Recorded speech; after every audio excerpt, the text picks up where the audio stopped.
Hi, everybody. Welcome to the Pittsburgh Sports Memories podcast. I am your co-host, Tim Hannon. With me, Your other co-host, Steve Ward.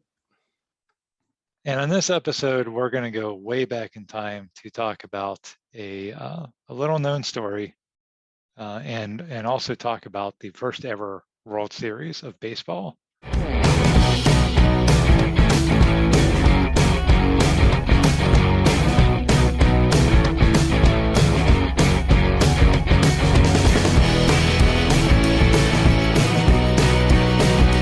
So if you've been listening to this podcast for any length of time, we cover a lot of things that that are popular with folks, like Steelers winning the Super Bowl, things like that. I really like these little known, kind of forgotten stories that a lot of fans don't know about, and sometimes people like this, sometimes they don't, based on the number of downloads we get. So if you're listening, thank you. This one's going to be about a guy by the name of Ed Doheny, who was a pitcher for the Pirates on the 1903 Pirates team, which was the team that went to the first ever baseball World Series. And Ed Doheny's story is definitely one that has a lot of ups and downs.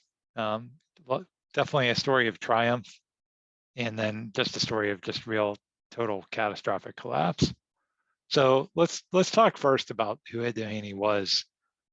He was born in 1873 to Irish immigrants in Vermont. And we don't know much about his childhood, but what we do know is he grew up in New England and he liked to play baseball. And baseball is a sport that really takes off after the Civil War. That's when you start to hear terms like national pastime. And Doheny, he's part of the first generation of kids that grows up playing baseball and grows up with the prospect of there being a professional league that the best of the best can someday play in. I mean, imagine that, Steve. I mean, baseball was around in some form for a lot of years, and you're playing this game, with your friends and on a farm or in a street or whatever.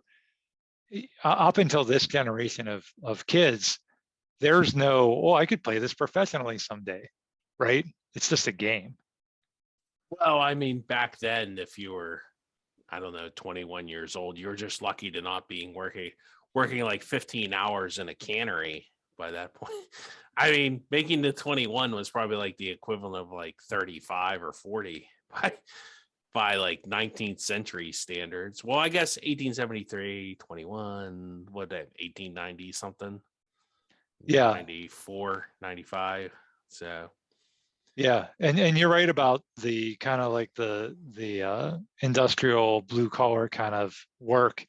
If you weren't doing something like that, that was probably your future, was working in a mill or something like that. There was a lot of that kind of stuff going on at this time. So Doheny, he grows up really enjoying baseball, and he tries to make a career out of it. When he's 21 years old, he's playing in the minors, and he's a pitcher. And the Boston Globe actually writes about him because he's starting to make some waves there in the minors. And eventually the Giants scout him and they offer him a contract to come play in New York. The Giants are in New York at this time. This is the New York baseball Giants. The New York baseball Giants, years before. I always wanted to say that. My goodness, is like 50 years before they moved to San Francisco. Yep. Doheny makes his major league debut on September 16th, 1895, and it doesn't go real well. He starts 3 games that year. He gives up 37 hits, 19 walks. He hits 3 guys, throws 4 wild pitches, and allows 22 earned runs. This is in 3 starts. I was going to say, what's his pitch count for that game? My gosh. Yeah, I mean, and this is we'll get into this more later. This is definitely the era where guys generally threw complete games, but that's still not a good start for Ed Doheny. The New York Times wrote about his debut, quote, "Doheny, though slaughtered, showed the earmarks of a ball player." And I'm not sure if that was meant to be like encouraging or sarcastic. Could sort of be read either way. But he doesn't have a real solid start, and you're thinking, maybe he's not going to make it. But he does calm down after that, and the next 2 seasons go a little bit better. In fact, in 1897, he posts a 2.12 ERA, which is tremendous, except he only pitches 85 innings all season. So why does he only pitch 85 innings? Was he hurt? No, he actually keeps getting suspended for, quote, breaches of discipline. And what was reported at the time was he was drinking a lot. He would show up to the ballpark drunk, or sometimes he would not show up at all, even on days he was scheduled to pitch. He's also apparently very paranoid. He keeps getting in fist fights with teammates because he would falsely accuse other guys of stealing things from his locker. Now, the Giants at this time happen to be owned by a guy named Andrew Friedman, who's really mean and who everyone hates. Albert Goodwill Spalding, who's really instrumental in the founding of the National League, actually tries to force him to sell the Giants because he thought that guy was so bad for the league. So Dohany's getting into trouble, but how much of that is him? How much of that is being part of a toxic organization? Well, he was about to find out because in the middle of the 1901 season, he is traded to a team called the Pittsburgh Pirates. So let's talk about where the Pirates were at this point. The Pirates had joined the National League in 1887. I think, Steve, they were around before the National League.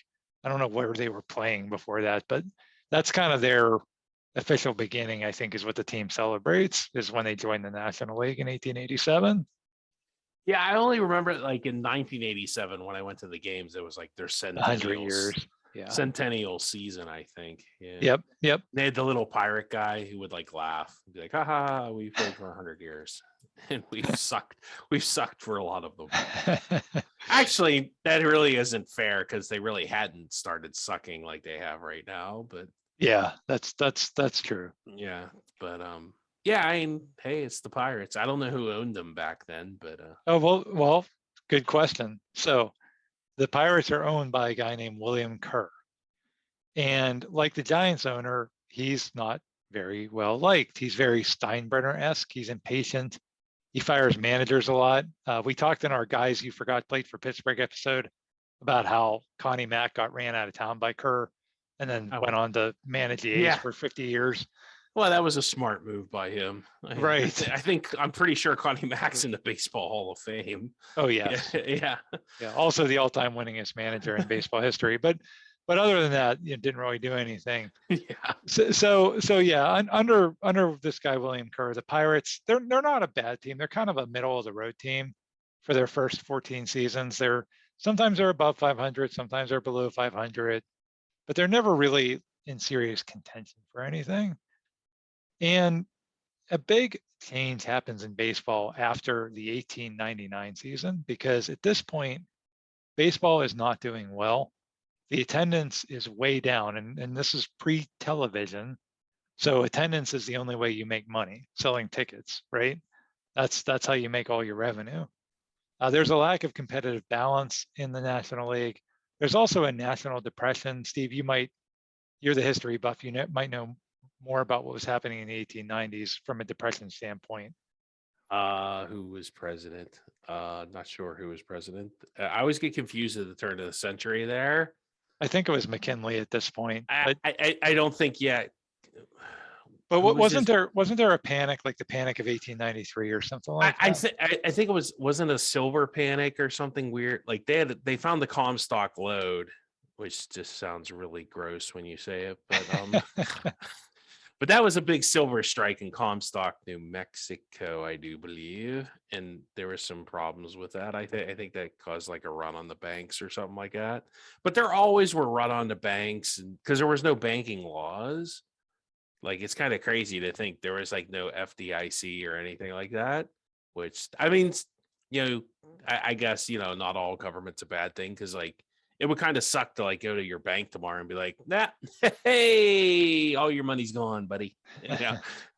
That's why like they always joked about keeping money in your mattress, because like literally, if you didn't go to a reliable bank, Have you ever looked at the way like the older banks are built? Do you ever notice that they're built like huge coliseums, with marble and everything? It's like, this is going to be around for 100 years. And that I think that was to instill confidence that you put your money here, we ain't going nowhere. So, but anywho, I digress. I mean, baseball's not doing well. People probably don't have the disposable income. Once again, we're still in the early 20th century, and Lord knows Henry Clay Frick is not going to give those Homestead strikers any money.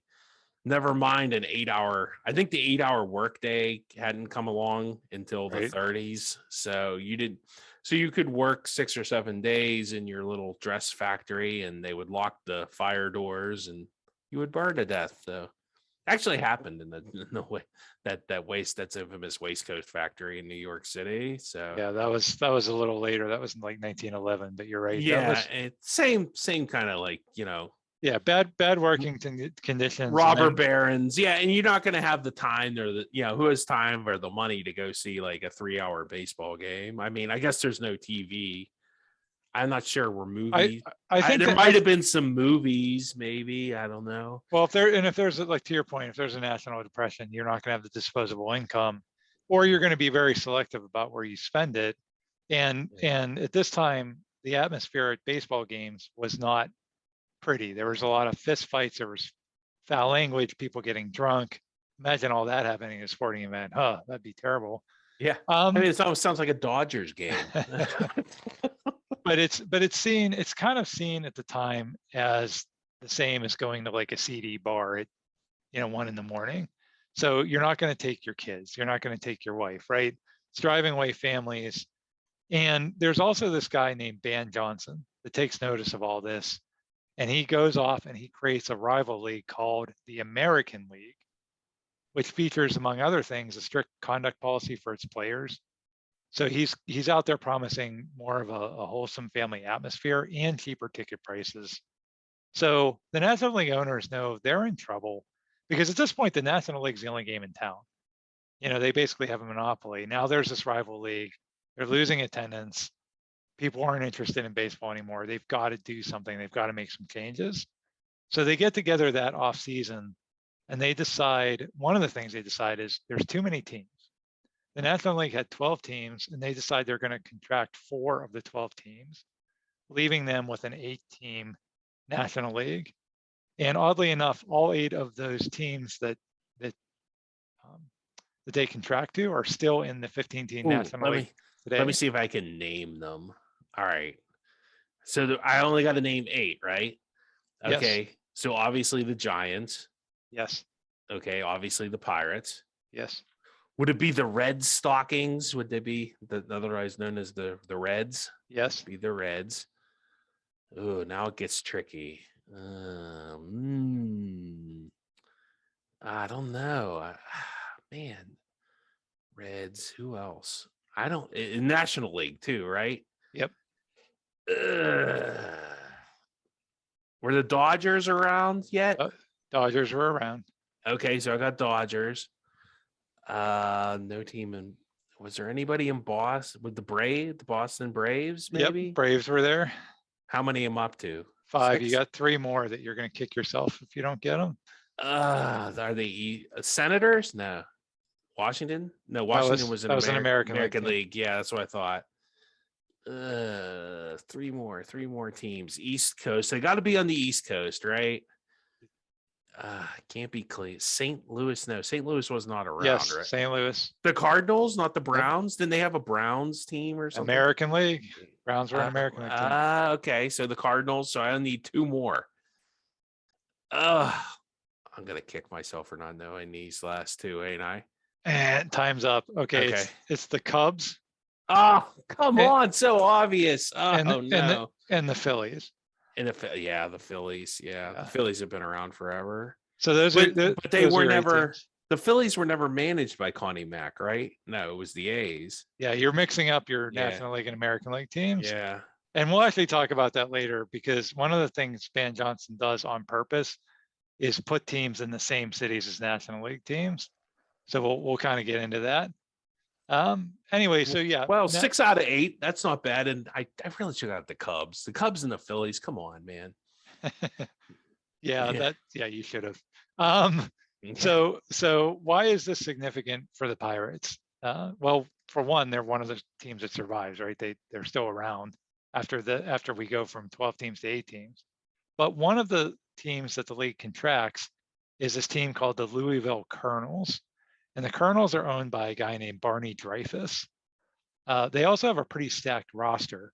They have guys like Fred Clark, Deacon Philippi, and some guy named Hannes Wagner all playing for them. But now they're not a team anymore because the National League has just basically eliminated them. I wonder why they picked Pittsburgh over Louisville, just because maybe the steel mill's bigger population back then than Louisville. I don't know. I'm sure they analyzed all that. I mean, there was a team, and they're with their little monocle and like writing things down. Hey, smoky filled room, yeah, cigar ash. I'm sure they had some spreadsheets and figured out some numbers. But Barney Dreyfuss, the Louisville Colonels owner, he still wants to be in baseball, so he starts working on a deal to buy into the Pirates ownership, and he actually travels to Pittsburgh to meet with Kerr, the guy that currently owns the Pirates. But those negotiations fall apart, and Dreyfuss is quoted in one of the Pittsburgh newspapers, and here's this quote: "I am sorry that I cannot leave the sum of money that I have with me in Pittsburgh, but Mr. Kerr does not want it, so I guess I'll take it home." I don't know if he said it like that, but again, that's how I read it. Maybe Barney Dreyfuss keeps his money under his mattress and not in the bank that's going to fail. Well, apparently he had it apparently he took it on the train to Pittsburgh and took it back home with him. To Louisville. Yeah. So it doesn't look promising, but as negotiations often go, that's not the end of the story. And eventually part of the deal becomes that Dreyfuss will bring along his best players from Louisville. And that generates some buzz amongst Pirate fans, which you can imagine, right? Imagine if the NFL decided to eliminate like the Minnesota Vikings and there was a potential deal in place for the Steelers to get Dalvin Cook and Justin Jefferson and all their best players. People would be kind of excited about that, right? So it is the Minnesota Vikings. I mean, can't you pick a better team? Like, I don't know, the Rams or something. Fine. Like Aaron Donald and I don't know who else. Bunch of other good people on the team. Jalen Ramsey. Yeah. Same principle. Yeah. So on December 11th, a deal does get done. Dreyfuss becomes the majority owner, and a bunch of players from Louisville are now Pirates, with Fred Clark being named as the manager.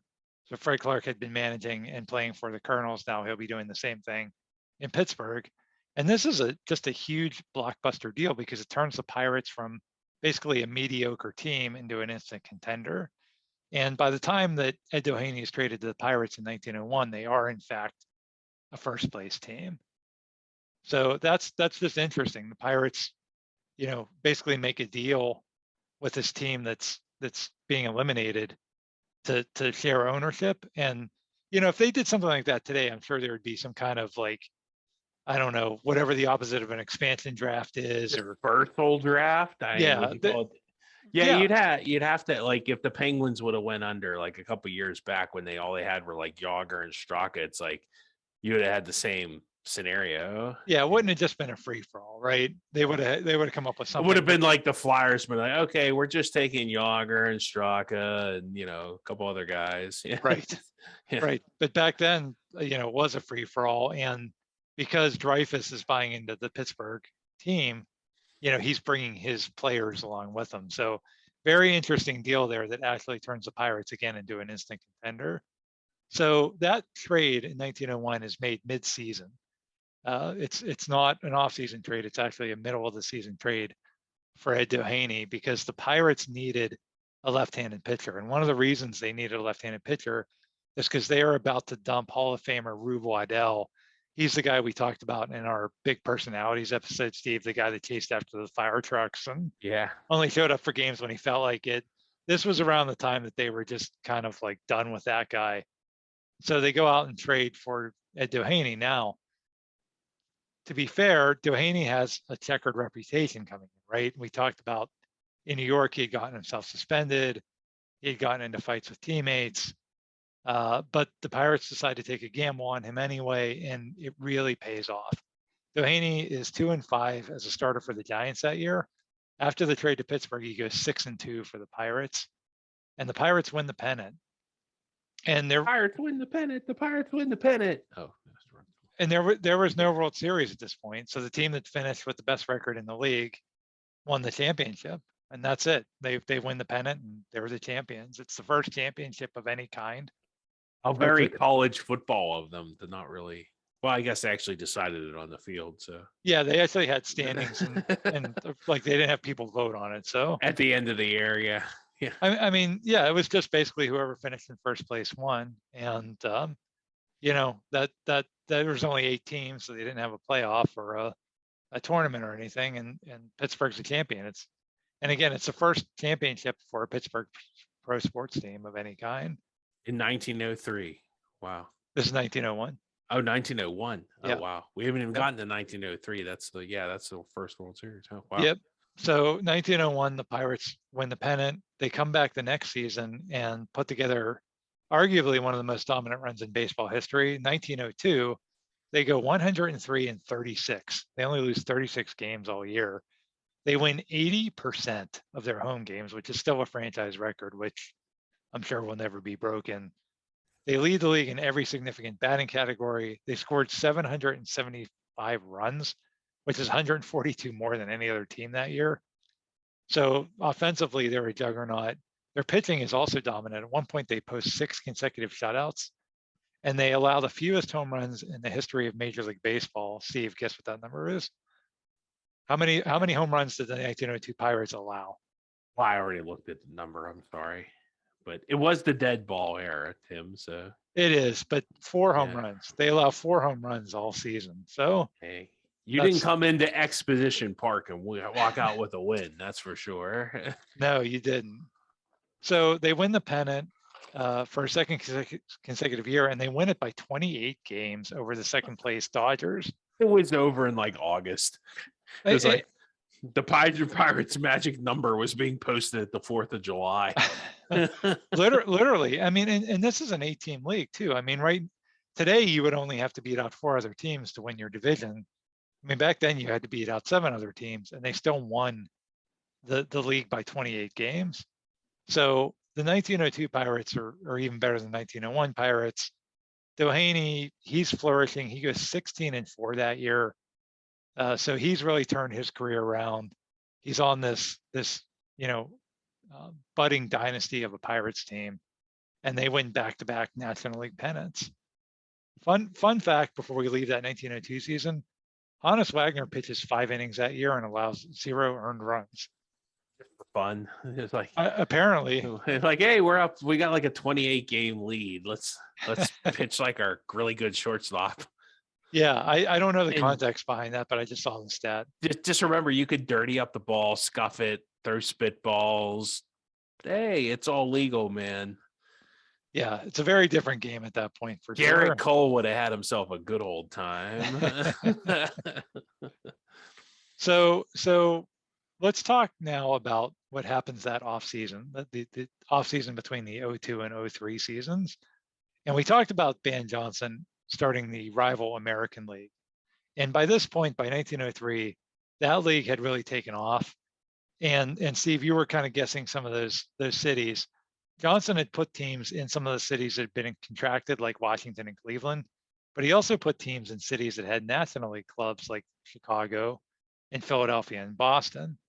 So the American League also had 8 teams, and the 8 American League teams, I'm just going to list them. And I'm going to list.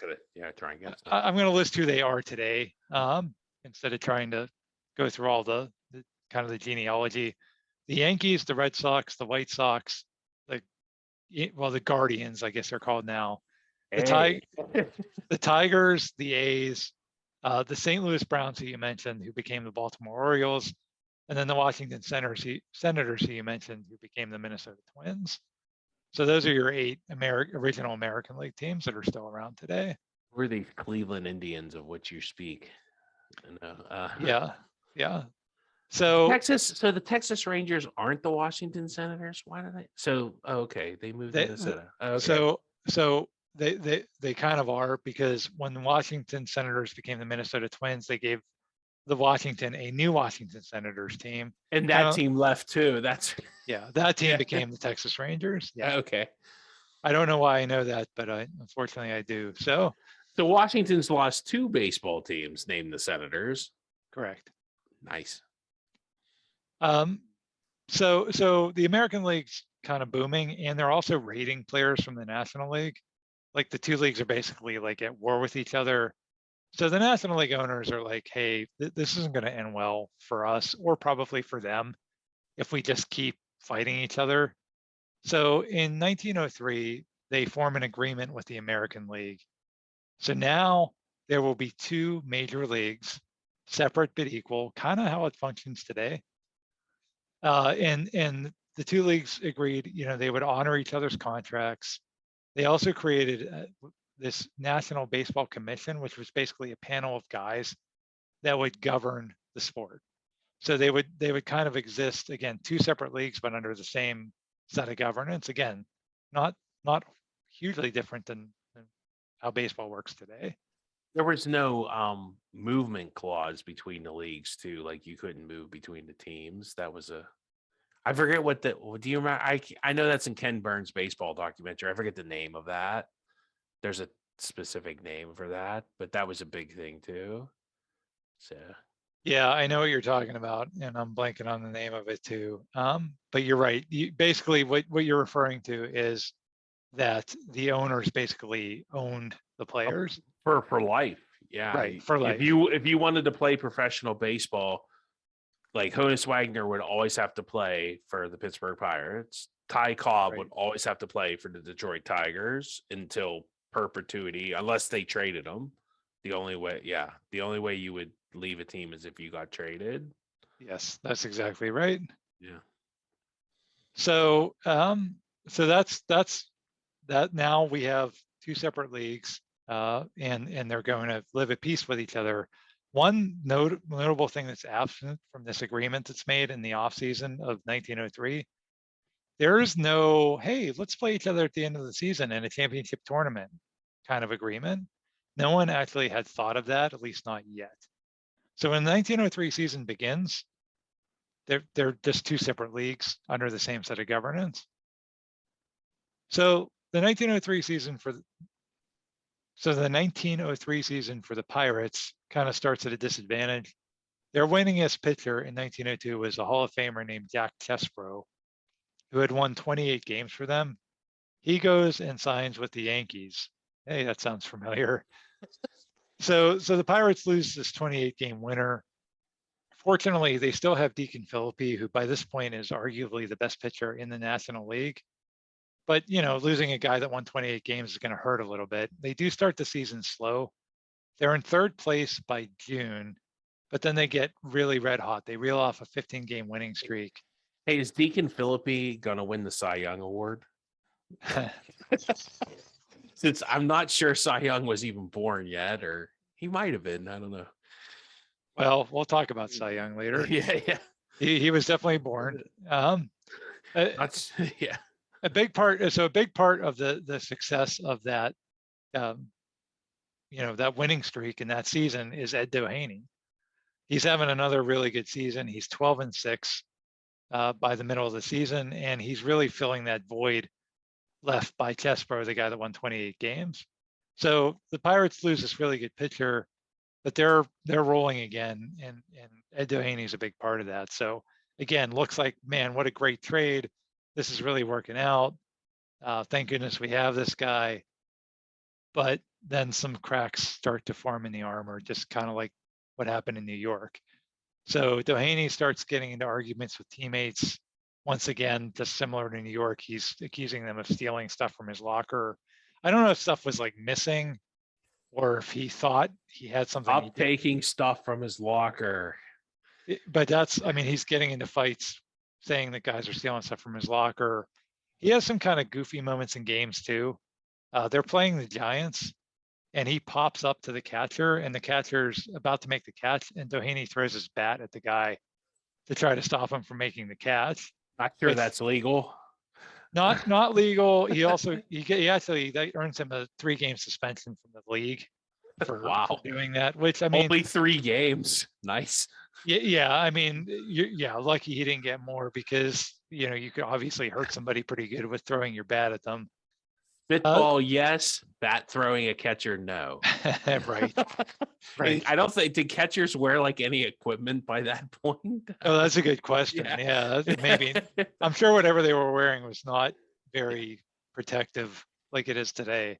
So yeah, this stuff, arguing with teammates and having a kind of a weird moment where he threw his bat.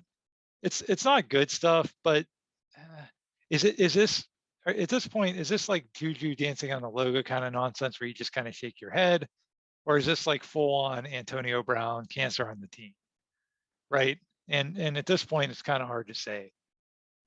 So while all that's going on, Pirates owner Barney Dreyfuss has an idea. And his idea is, hey, now we have two leagues operating under the same set of rules and the same set of governance. Wouldn't it be fun and also probably very profitable to stage a championship contest between the winners of the two leagues at the end of the season? So he actually goes, instead of taking this to like the league, he actually goes to the owner of the Red Sox, a guy named Henry Calea. And he says, hey, we're comfortably in first place in our league. You're comfortably in first place in your league. And it looks like both of us are going to win our respective pennants. Assuming that happens, what do you think about playing each other in a series at the end of the season to determine a champion between the two leagues? And that's kind of a bold thing to do, given that the season like still has a few months left to go. Like he's planning a series between the two winners when they haven't won the leagues yet. But that's what happens, and the Red Sox owner is all for it. Ban Johnson, the guy who started the American League, he's all for it because after all, this would be his big chance to show everyone that he's got the superior league. And so everybody agrees, and they decide it will be a 9-game series. It actually doesn't become a 7-game series until the second World Series. It also, fun fact, reverts back to a 9-game series between 1919 and 1921. Really wanted those extra 2 games. I mean, gate. I guess if you get to stretch it out to make money, yeah. But it's really been a 7-game series the entire time it's been played, except is it after that's after the 8-man out scandal too, huh? That was a 9-game series. So 19 that was 1919. So so those 3 years for some reason they extended it and then they went back to 7. Charles Comiskey wouldn't have any of that. Yeah. But this very first year they decided it's going to be a 9-game series, and Dreyfuss names it Dreyfuss names it the World Championship Series, later shortened to just World Series, and that's how baseball's World Series was born. I don't know how many world players were in there, but they were all Americans. So yeah, that was kind of the funny thing about it was it's obviously not a World Series. I mean, you mentioned, Steve, all the teams were also on the East Coast of the United States. Yeah. So it was very far from a World Series, but that's marketing, right? You give it a name like that, World's Fair, World Series, and it just sounds bigger. So that's what they called it. And Dreyfuss, that was a smart move to create something like that. And kind of ironic too that the owner of a franchise who will probably never again play in said tournament is the one that created it. Hey, you never know. They can turn it around. I know. So it's not meant to be an annual thing at this point, by the way. I mean, this is literally just, again, the Pirates and Red Sox agreeing to play in the series, assuming they both won their leagues. And I think at this point, they just kind of want to see how it goes. Are fans going to respond? But there was no agreement in place to do it after 1903. So meanwhile, the Pirates, they're chugging along. The season seems to be going pretty good for them, but there's more trouble from Doheny. He's drinking pretty heavily. Again, this was reportedly a problem when he was in New York. Not sure if that stopped at one point and then started up again. But he starts becoming convinced that he's being followed by undercover detectives.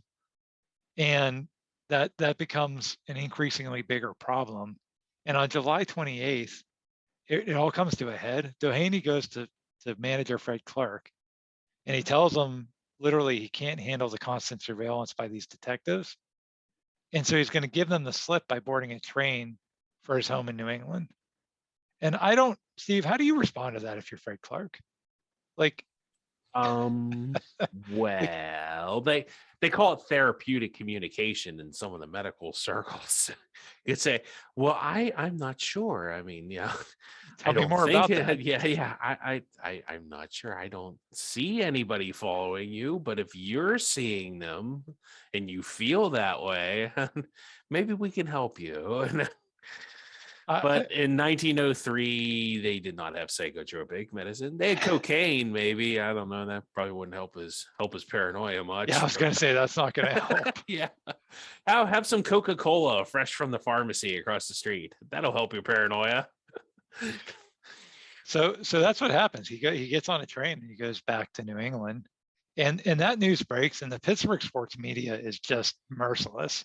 The Pittsburgh Post newspaper prints the headline that says, "quote Doheny runs away. His mind is thought to be deranged." And in the Wow. article, the article says, "quote His conduct is unquestionably the result of some mental derangement," end quote, and then talks about how the summer heat must somehow be affecting his mind. So, Steve, kind of to what you were alluding to earlier, the understanding of mental illness in 1903 clearly not quite what Have it is a today. have another Coke. It's good for Yeah, you. yeah, right. That this Yeah, tonic that the pharmacist came up with in Georgia just works wonders for your Th- paranoia. think detectives are following you? Just stop standing in the sun for so long. Well, So, I mean, how much sun did the Pittsburgh really see in 1903? yeah, that too, with all the steel Yeah. mills. Yeah, Yeah. yeah. So again, interesting observation. But man, that was such a merciless headline. Like his mind is thought to be deranged. Yikes.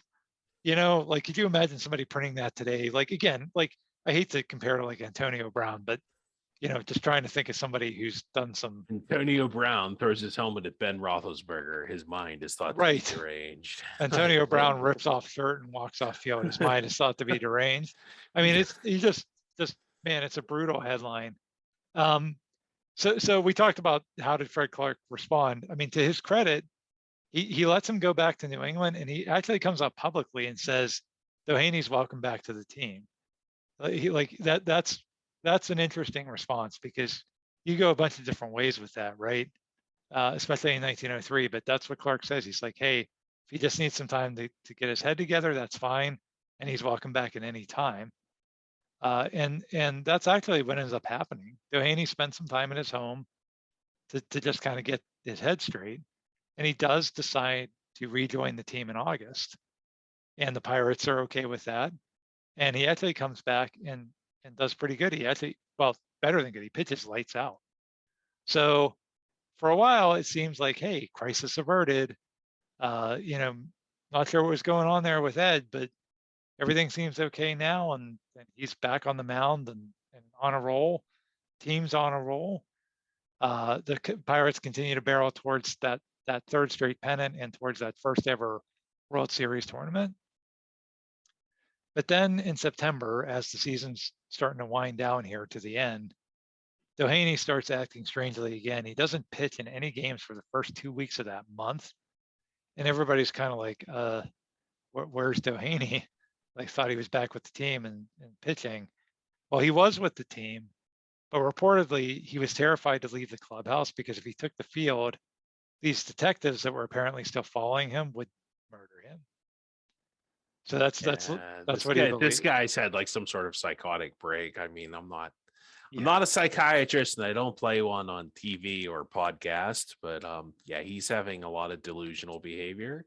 yeah. It This might is it might be from bad. the drinking or something he's eating, or back then they put all kinds of crazy stuff, and they didn't know. They didn't know what the effects of these things were. So it could have been something he was ingesting unknowingly. It couldn't have just been, everyone. You could blame the drinking, and maybe that didn't help, but there might have been some other environmental factor that wasn't helping his mental health there.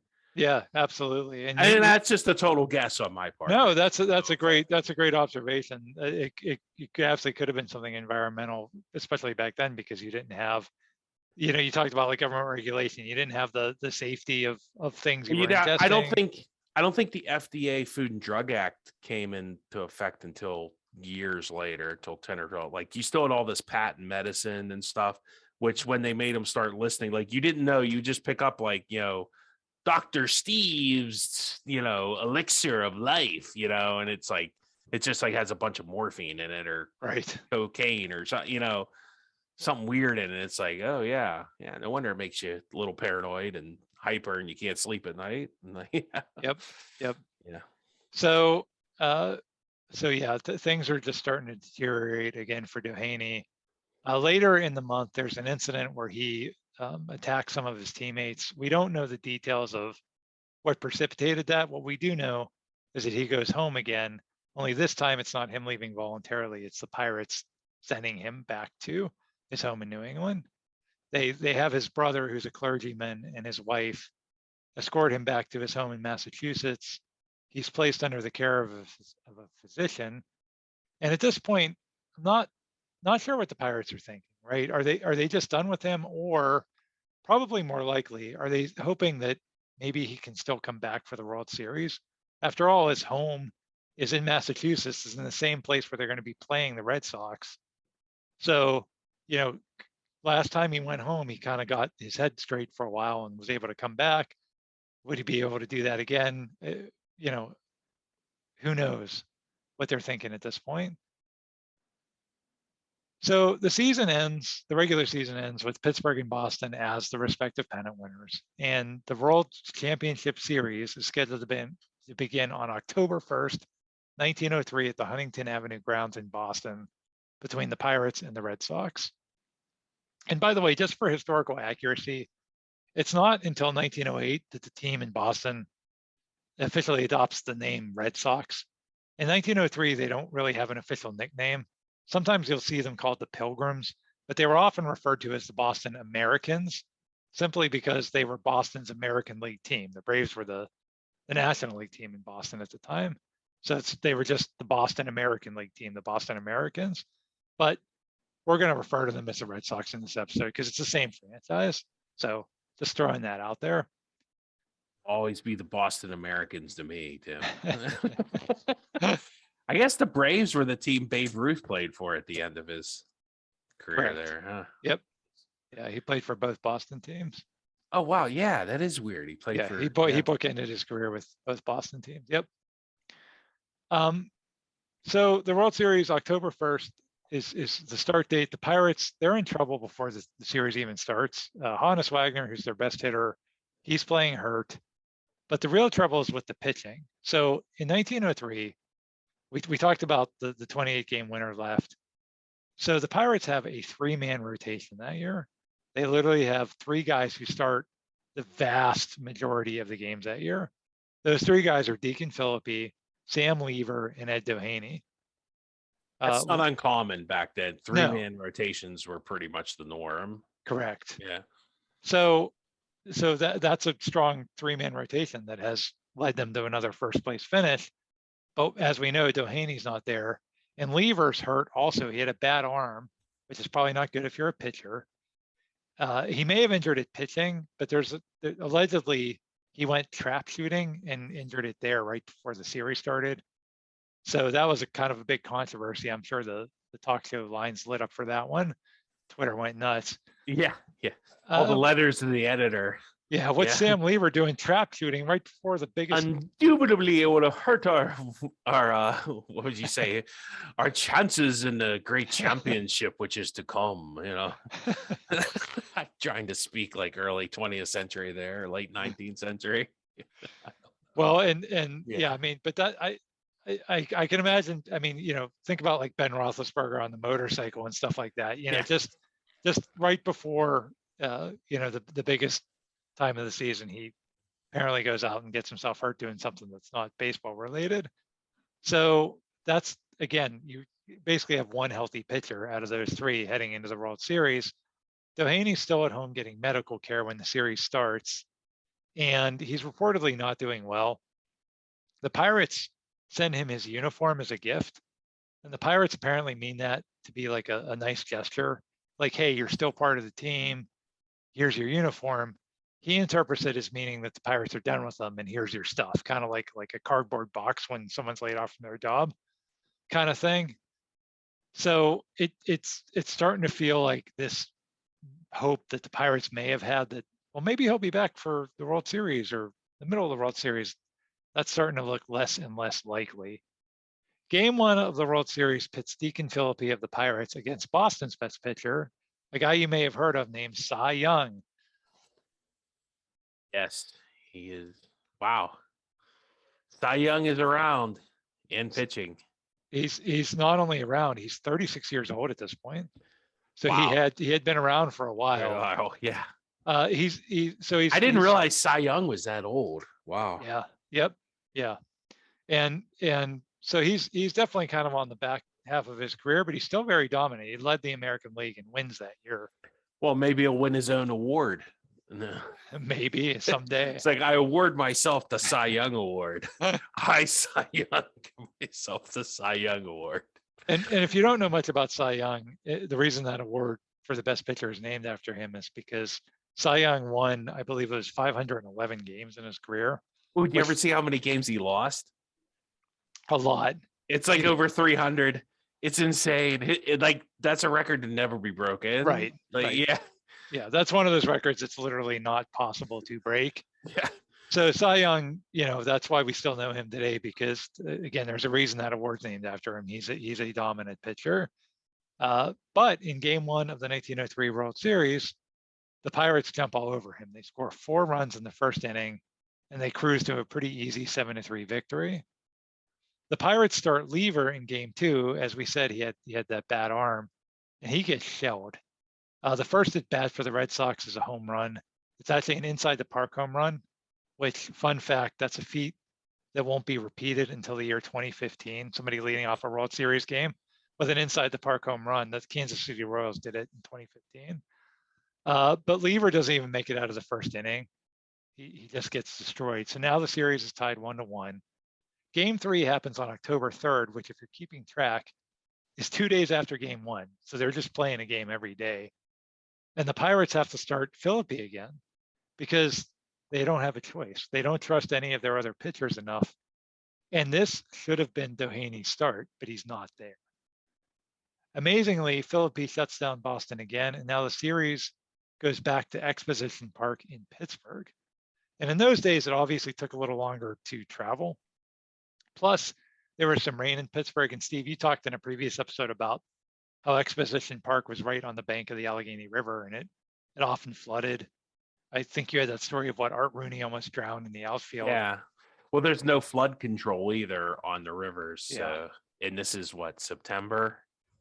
October. Yeah, it can get rainy in October. So the water might be up. Yeah. Yeah. So they actually have to postpone a day or two. So Game 4 is not until 3 days after Game 3. And guess who the Pirates trot out to pitch again versus Cy Young? It's Deacon Phillippe. So this is wow. Yeah. So Deacon Phillippe starts 3 of the first 4 games of this World Series. And guess what? He wins again.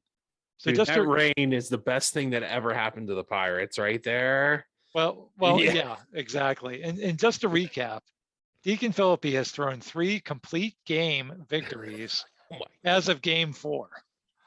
Well, what do you think his pitch counts do for the series at this point? 300, 200 pitches? I mean, yeah. I mean, that's insane. 27 innings of baseball in 3 games. So that's amazing. After that Game 4 victory, the fans at Exposition Park, they hoist Phillippe on their shoulders. They carry him to the clubhouse. There's like a line for an hour to shake his hand. He's quickly becoming a local sports hero. Games 5 and 6 are the next 2 days. And so at this point, yeah, either Clark or Phillippe or both of them together decide he can't pitch anymore. He's got to rest his arm. The Pirates are also up 3-1, so they kind of have the luxury of doing that. it's a 9-game series, so you got to win 5 games. Yeah, you have to It's win. not like you can't just win one. Sure, Oh, sure, but you have a 2-game lead. And again, they're in as I don't know, this is a tough spot because but they got to but win 2 more games. they got to win 2 more games, but at some point you can't pitch the guy every single day. No, yeah, that's the problem. Yeah. So game 5, Lever still hurt. So the Pirates have a guy named Brickyard Kennedy, who's got an awesome name, but he's not a great pitcher. He's kind of a journeyman pitcher. He's actually playing in his final career season. And they send him to the mound to face Cy Young. And guess who gets the best of that one? How many games is this for Cy Young now? Yeah, he's 3. Yeah. Well, that's why he, again, to your point about starting 800 some odd games in his career. Yeah, but yeah, Brickyard Kennedy's not going to beat Cy Young in the World Series. And so now it's 3 games to 2. Game 6 is on a Thursday. And back then they played all the games during the day. There were no night games. There's So no Barney- lights, Tim. They don't have lights. That's yes.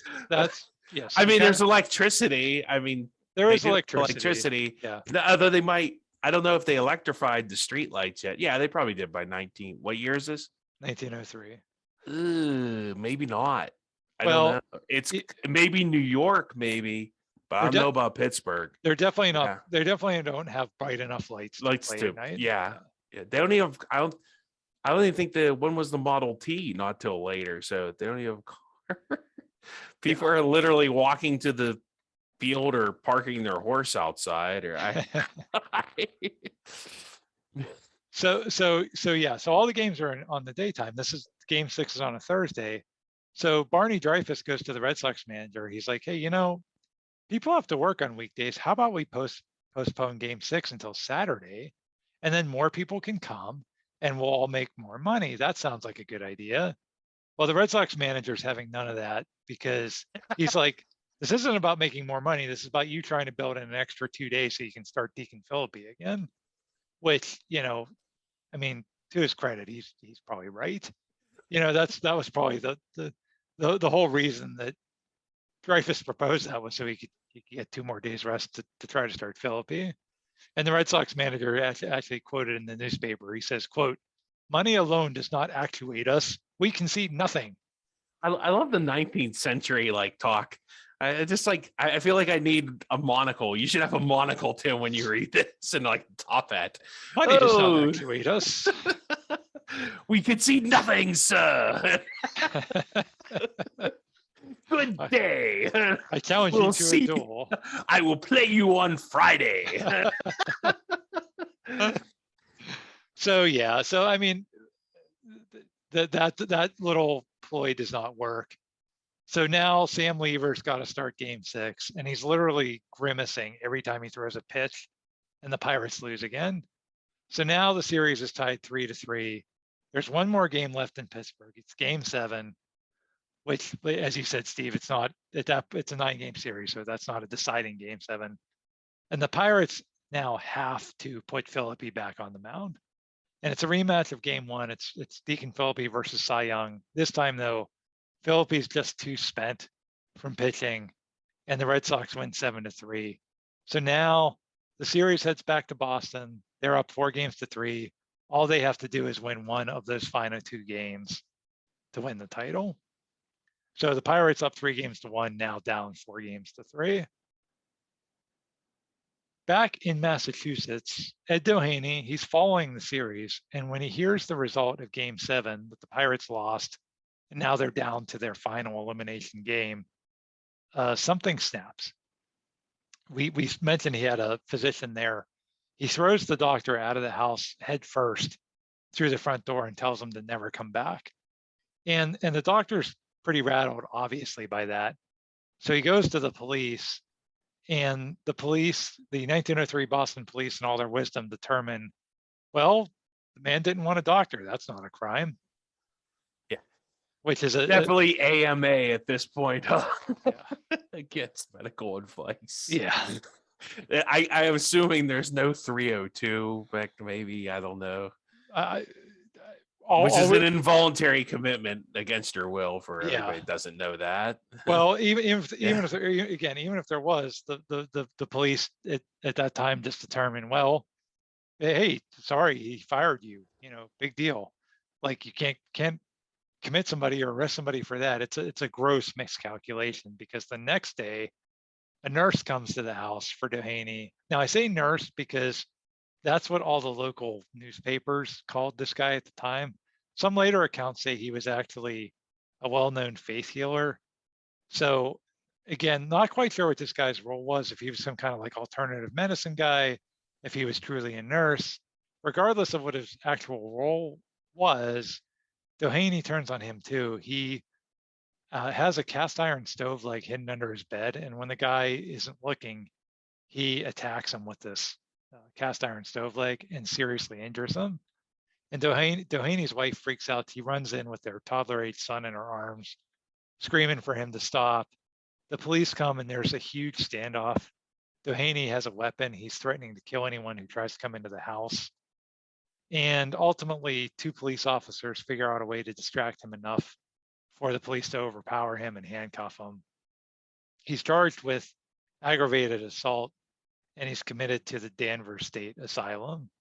So the day before, yeah, there was no voluntary or involuntary commitment, but now he's attacked and almost murdered somebody, and now he's committed to a state asylum. The nurse slash faith healer guy does survive, although his injuries are pretty severe. Like literally, if the police and Doheny's wife hadn't intervened, he would have just killed this guy. And here's a quote from his wife. The next day, she says, "quote The ball games between Boston and Pittsburgh made Eddie go wrong. He could not stand the strain, and when he read that his old team was losing and he wasn't there, he just couldn't stand it. He used to moan when he would read about Lever's arm being bad, and he wanted to rush away to the club. He was confident he could beat Boston, and when Boston began beating Pittsburgh, it was awful the way he felt. The news yesterday morning that Boston had again beaten Pittsburgh, making it 4 victories to 3, was entirely too much for Eddie." So, I mean, she's literally saying that the news of the Pirates going down 4 games to 3 made him. You said, Steve, I think you used the term psychotic break. It sounds like he probably had that before this, but it's like it went to some other level. And now he's kind of blaming himself because he's not there. Yeah. I like how they spell Pittsburgh in this article. That's how Pittsburgh was spelled back then. Did not add the H. No, there was no formalized spelling. And then there was without an H there for years. That's how you can date things, because there is a period of time. But I think this might be before that, because then they got rid of the H and then they brought back the H. But, okay. Yeah, it's a whole thing. but fun yeah. times, in the Bostons. He could beat the Bostons. I love the 19th century. Yes. Well, definitely, regardless except for of like mental health problems. And I was going to say, regardless of the kind of the odd dialect and the weird spellings, obviously very sad. I mean, they had a young son, and now, she's just beside herself because her husband is now, committed to an asylum and went completely nuts and tried to kill somebody who really wasn't doing anything other than to come to take care of him. So that's incredibly sad. While this is all happening, obviously there's still a World Series going on. The Pirates are now in an elimination game in Boston, which is a tough place for them to play. In a previous episode, Steve, you had mentioned the Royal Rooters. That was the Boston fans, Yeah. So it was this group of fans. I think they were associated with a bar that was outside of the ballpark there. It was called maybe McGreevy's or something like that. There's this group of. I think it was called Cheers. Cliff Clavin was in there. Sam and Diane. Yeah. Yeah. It was this group of guys that were pretty boisterous and rowdy. Actually, we're going to play a clip here of Pirates third baseman, the description of these guys from Pirates third baseman Tommy Lee. That was probably the wildest series ever played. Arguing all the time between the teams, between the players and the umpires, and especially between the players and the fans. That's the truth. The fans were part of the game in those days. They'd pour right out onto the field and argue with the players and the umpires. It was sort of hard to keep the game going sometimes, to say the least. I think those Boston fans actually won that series for the Pilgrims. We beat them 3 out of the first 4 games, and then they'd start singing that damn Tessie song. You could hardly play ball. They were singing Tessie so damn loud. Only instead of singing Tessie, I love you madly, they'd sing special lyrics. Like when Honus Wagner came to bat, they'd sing, Honus, why do you hit so badly? Sort of got on your nerves after a while. And before we knew what had happened, we'd lost the series. Yeah. So Is that from Ken Burns baseball? it is from Ken Burns. Yep. So that might not actually been Tommy Leach. That was No, someone- that was not Tommy Leach. That's Tommy Leach. Somebody reading his recounting of the story. Yes, correct. But yeah, funny.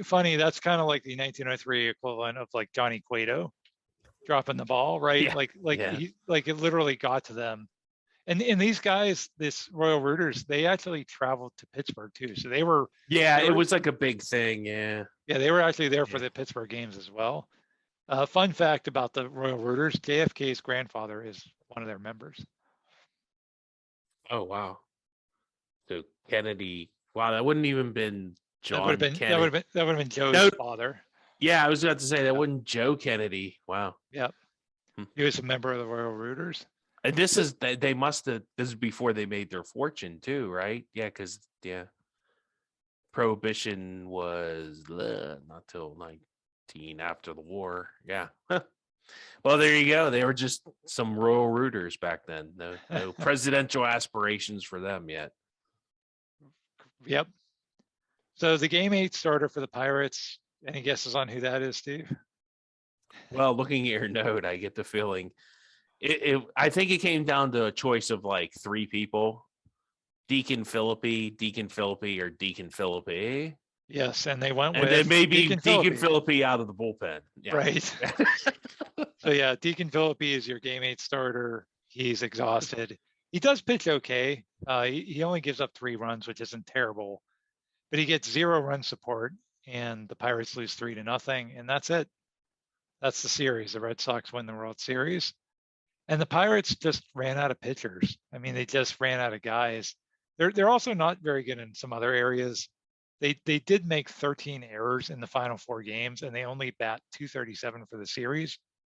So they're not exactly helping at the plate. Wagner, we mentioned Honus Wagner came into the series hurt. He has a terrible series.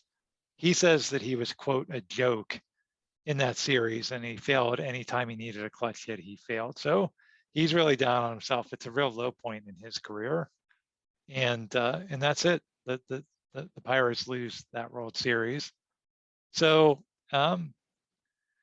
let's talk about the kind of the aftermath of that. It's a happier ending for Philippi and Wagner. They do eventually lead the Pirates to a World Series title against Detroit 6 years later, and they both end up in the Hall of Fame.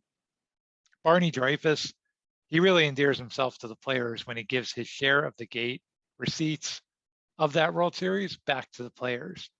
And it's funny because the Pirates players actually end up making more money for losing the World Series than the Red Sox players make for winning it. So that kind of that says a lot about what kind of person Barney Dreyfuss was, right? Basically giving his revenue for the World Series back to the players at a time, like you said, Steve. The reserve, that's what it was called, the reserve clause. Yeah. The reserve clause. You basically own people. You could treat them like cattle, and he's giving them money he doesn't have to. In 33 seasons of Dreyfuss owning the team, the Pirates won 6 pennants and 2 World Series. 33 years is almost as long as the McClatchy-Nutting era, which has produced 0 of those things. Dreyfuss also builds Forbes Field in 1909, which is pretty significant. And Philippi and Wagner are pallbearers at his funeral when he passes away in 1932. The National Baseball Commission, that panel that was going to govern the 2 leagues, that's dissolved in 1920 after the Black Sox scandal that you mentioned before, Steve, the 8-man out thing. And it's replaced with a singular commissioner, which is how the sport's governed today. There's no and it's all Mountain Landis. Yeah, was very, the guy. Yeah, he was very ugh. racist guy. Yeah, Yeah. yeah, not that great. Well, Yeah. he cleaned He up cleaned the up baseball, but he didn't let any African Americans play. So right, I guess you right. take the good with the bad, I Yeah, guess. kind of a Yeah. checkered history there for that guy. There's no World Series played in 1904, but starting in 1905, it does become an annual event, which is still played today, obviously.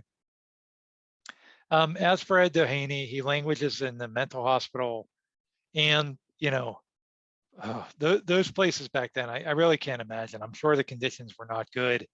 This was around the time that Nellie Bly wrote that famous expose about asylums. I think that was about 10 years before this. So maybe there had been some reforms by this point, but they're still doing things like electroshock therapy. They still They don't really understand mental health. they still do electroshock therapy. Do I was they? shocked to find that out. Yes.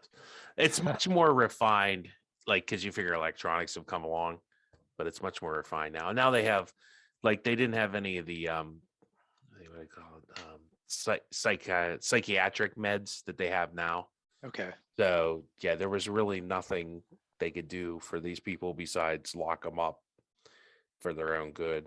You know, you had places like Bedlam and stuff. There wasn't much you could do to help somebody that was really sick or schizophrenic or, believe that people were out to get him. Like he either had schizophrenia and it finally manifested. How old was he? He was in his 20s. So, I mean, that's kind of a late onset, but that's not uncommon or unheard of. So, and like it could have been our environmental too. He could have got into something bad, but I feel bad for him. I mean, it just, if he would have been alive today, maybe they could have got him on some medications and got him right. Yeah, I mean, and that's an interesting, if that were today, could he have been helped? There's no guarantee of that, right? I mean, if he had something that was that wrong, maybe it couldn't have been fixed. But definitely back then, again, I mentioned Nellie Bly. They just recently put a statue of her at the airport, and that story is very interesting. She like had herself committed as like an undercover reporter to write about the conditions in these mental hospitals, and it was really, really, really ugly. And to your point, Steve, that's all they could kind of do was lock people up. And they had these things called cribs, and they weren't like a crib like a baby. It looked like a cot, but it was like 4-sided cage. It almost looked like a dog kennel, and they would put people in there.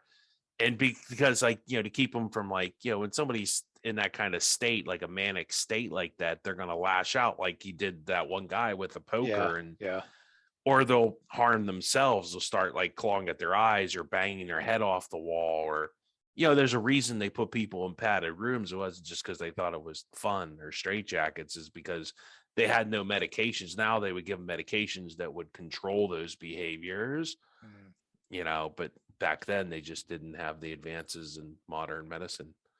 Yeah, and that's a good point. I mean, you can say the conditions were terrible, but kind of what else were they going to do, right? What else?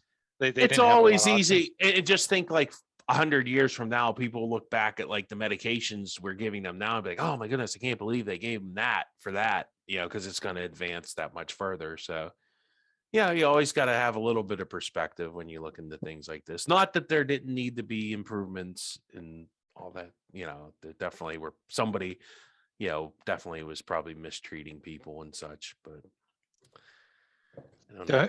Doheny's wife writes in 1905 that he, quote, shows no signs of improvement and is no longer able to recognize anybody, despite the fact that he had frequent family and friends and former teammates all visiting him.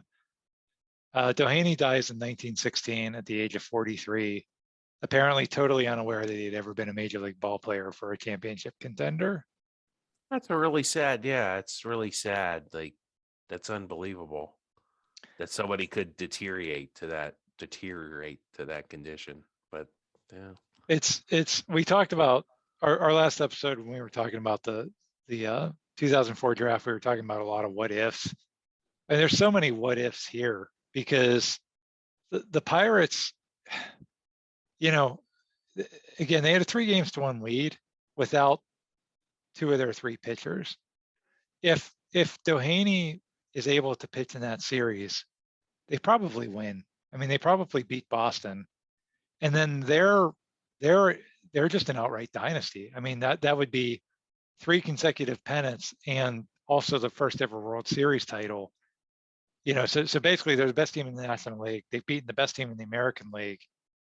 That's an all-time team.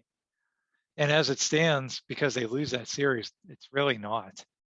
And that a Well, lot that of would that, have been a third World Series too. They would have won that World Series. Then maybe they still win the one in 1908. Yeah, that would have. Wow. yeah, That would have been.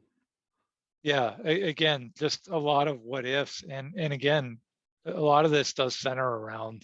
We mentioned they weren't hitting as well, and Hannes Wagner was hurt, and they made a bunch of errors. But if they would have got the pitching they had gotten all season from Doheny, they again, they were up 3-1. They probably win that series. So it's a sad story for obviously for the team, because that literally probably cost them not only a championship but a place in history. But it's obviously even a sadder story for this guy and his family and everybody that cared about him. Just really unfortunate, and one of those things that I don't think people remember. I think people, I think it's fairly well known maybe that the Pirates played in that first ever World Series, but Yeah, the I details, all the details, are kind of lost. yeah, exactly. And they lost to Boston. Okay, well, they lost. Well, they lost because they ran out of pitchers. I mean, they literally just ran out of guys. And that's really the main reason they lost. I mean, I know Tommy Leach blamed it on the fans, but come on. Like, if they would have had Doheny, they probably win the series. It was those fans in that darn song. Yeah. Yeah, changing the lyrics to the Yeah. song. So yeah, anyway, kind of a bummer, but again, kind of one of those stories you don't know of. And to me, they're just that stories like that are fascinating. So hoping you enjoyed that. Please check us out on the web or on social media. There's a bunch of links for that in the show description. Please rate us on whatever your podcast service is and subscribe, and catch us next time.